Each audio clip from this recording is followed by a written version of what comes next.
ingin mencetak sebuah rekor. Rata-rata gol per pertandingan mereka pun nggak beda jauh.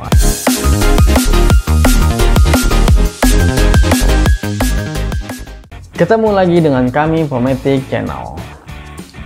Kali ini kita akan membahas dua klub besar di Italia dan Paris yang akan bertemu di perempat final Liga Champions tahun 2020 ini, yaitu antara Atalanta melawan Paris Saint-Germain. Bagaimana statistiknya mereka? Yuk kita lihat. Atalanta dalam Liga Champions kali ini merupakan debut pertamanya mereka. Ya termasuk hebat ya. Baru pertama kali lolos Liga Champions, mereka sudah bisa masuk ke babak perempat final setelah mengalahkan Valencia dengan agregat 8-4. Cukup besar ya. Mereka berhasil mencetak 4 gol di kandang Valencia dan di kandangnya mereka sendiri. Paris Saint-Germain pun berhasil lolos ke perempat final setelah mengalahkan Borussia Dortmund dengan agregat 3-2, di mana di kandang Borussia Dortmund mereka kalah 2-1 dari Borussia Dortmund, akan tetapi di kandangnya mereka sendiri Paris Saint-Germain berhasil menang 2-0. Kalau secara statistik, materi pemainnya PSG lebih tinggi dibandingkan pemain Atalanta ya. Secara rating, average pemain PSG itu ada di angka 7,1, sedangkan Atalanta di angka 6,8. Rata-rata gol per pertandingan mereka pun nggak beda jauh. Atalanta mencetak 2 gol per pertandingan, sedangkan PSG mencetak 2,5 gol per pertandingan. Ya mungkin PSG sedikit lebih efektif. Atalanta dan Paris Saint-Germain sama-sama sudah berhasil lolos ke zona Liga Champions di musim berikutnya. Jadi ketika mereka ada yang kalah, mereka akan tetap ikut Liga Champions di tahun berikutnya. Jadi secara moral mereka sama-sama aja ya. Mereka sudah lolos ke Liga Champions. Nah, mungkin yang perlu diperhatikan ialah Atalanta ingin mencetak sebuah rekor. Pada saat debut pertamanya mereka di Liga Champions, mereka ingin mencapai hasil terbaik dong.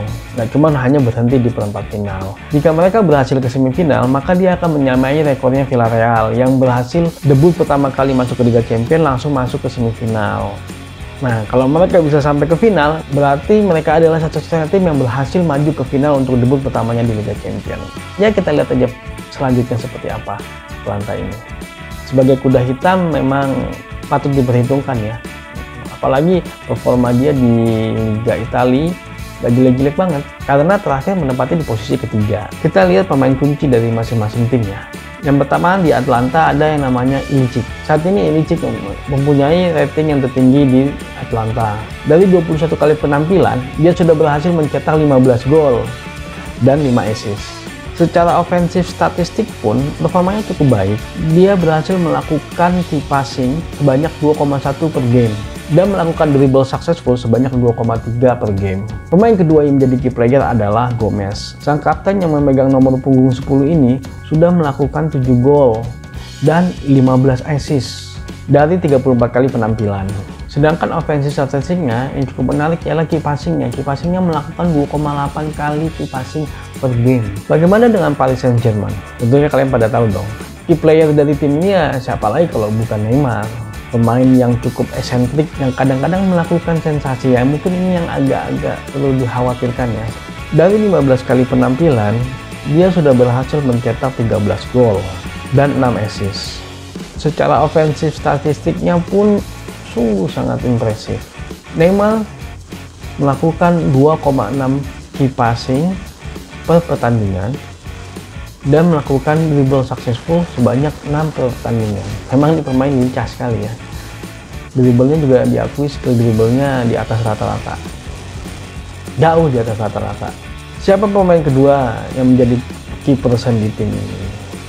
Tentunya ialah Mbappe. Hanya sangat disayangkan ya, kita nggak tahu nih Mbappe ini bisa bermain atau enggak, karena terakhir Mbappe mengalami cedera yang cukup serius di ligamennya. Kalau prediksinya sih baru tanggal 17 Agustus dia sembuh dari cedera, entah bisa bermain atau tidak. Nanti kita lihat seperti apa. Secara tim statistik selama mereka bermain di Liga Champions, Atalanta sedikit unggul dalam hal shoot per game. Atalanta melakukan 14 kali syuting per game, sedangkan Paris Saint-Germain melakukan 12 kali syuting per game. Atalanta juga unggul dalam hal duel di udara. Atalanta mempunyai angka persentase successful duel di udara sebanyak 55%, sedangkan PSG hanya di angka 52%. Ya nggak beda jauh ya, tapi 3% itu cukup signifikan kalau menurut kami. Sedangkan Paris Saint-Germain unggul dalam hal possession dan passing successful.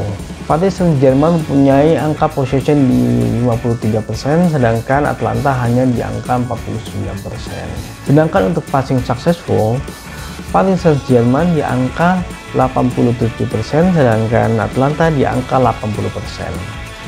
Kita lihat kelemahan masing-masing tim ini ya. Secara statistik, Atlanta mempunyai kelemahan dalam hal menghadapi skill individual, yang dimana Neymar sangat mempunyai skill individual yang tinggi. Mbappe pun begitu, Angel Di Maria pun begitu. Mungkin ini menjadi hal yang harus diperhatikan oleh tim Atlanta ya, karena ketika mereka tidak bisa bertahan dari para pemain yang skill individualnya tinggi, ya mereka pasti akan kewalahan. Kita lihat nanti strategi dari Atlanta seperti apa.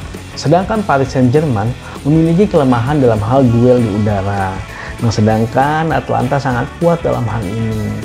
Ya, kalau menurut kami ini yang harus dimanfaatkan ya sama tim Atlanta juga jika ingin menang dari Paris Saint-Germain. Karena secara materi memang pemain mereka jauh secara skill individual. Jika kita melihat 6 historik pertandingan mereka terakhir, ya Paris Saint-Germain lebih stabil ya.